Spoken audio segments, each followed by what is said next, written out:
Hey, Mark Davis here. We're going to talk about pre-spawn fishing when the water's still pretty cold. The bass are first starting to move up, and I'm going to give you some of my favorite ways and lures and techniques and ways to catch these fish when they start moving up. And first, we're going to talk about a Carolina rig.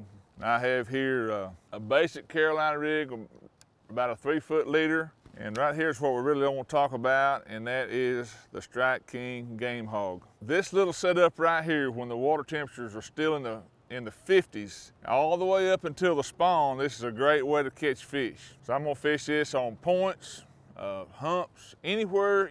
Here's what you want to think about. Where do the fish want to go to spawn? They want to go back into a protected area, or they want to go to the top of a ridge or a big flat, maybe a main lake flat. So where are these fish going to set up just before they make that move? And those are the type areas that you want to concentrate with the Carolina rig. Now another technique, and these are all slow moving lures that we're talking about, is a football jig. Here's a Strike King 1/2 ounce football jig.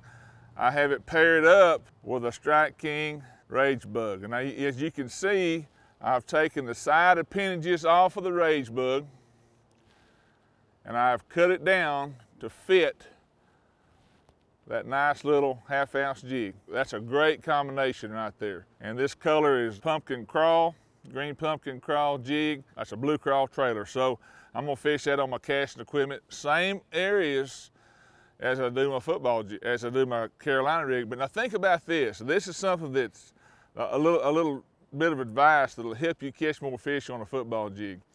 And it also brings us into the next conversation, which is going to be about probably my favorite pre-spawn little technique, which is a wobble head or a swing head. Each of these lures you can fish in the manner that I'm talking about. Conventionally, we're going to cast them out, we're going to fish them slow on the bottom. But a lot of times, especially on windy days, I will throw those lures out, get them on the bottom, and then I'll just start winding them. And of course, you know, as you're trying to hit the bottom with them, but at times they're going to come off the bottom, and you're going to stop, you retrieve, let them hit the bottom again. So what are you doing? You're getting sort of you're almost fishing like a crankbait. You know, you're making cast. You can actually cover water with it, especially with a 1/2 or a 3/4 ounce football jig, or a 1/2 ounce wobble head or swing head, whichever you prefer to call it. On the swing head, I have a Menace rigged up on there. This is a smaller one. This is probably a 1/4, but I'll use, if I was gonna fish the 1/4, it's gonna be on spinning tackle. On my casting equipment, say with 15 or 17 pound line, I want a 1/2 ounce, at least a 3/8 ounce, something I can get some distance with. The great thing about this little Strike King wobble head, you can put any hook style size you want on it, and it's real easy to do.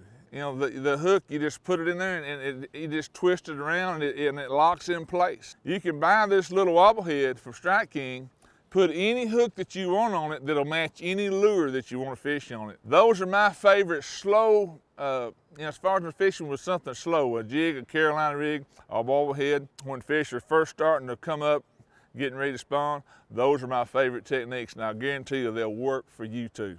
And by the way, my favorite rod-reel combination for all these techniques that we talked about, which were football jig, a Carolina rig, and a wobble head, would be this rod. And Mark Rose designed this rod to fish a big spoon with, but it is a 7'11". It's my favorite rod. It's a Custom Pro Series from Lew's, 7'11". So it's great for a Carolina rig, football jig. In fact, I do so many things with this one rod, but all those techniques that we just talked about, this rod and reel combination, that's a BB1 Pro, and you're gonna put probably 15 to 17 pound test fluorocarbon on there, and you're all set.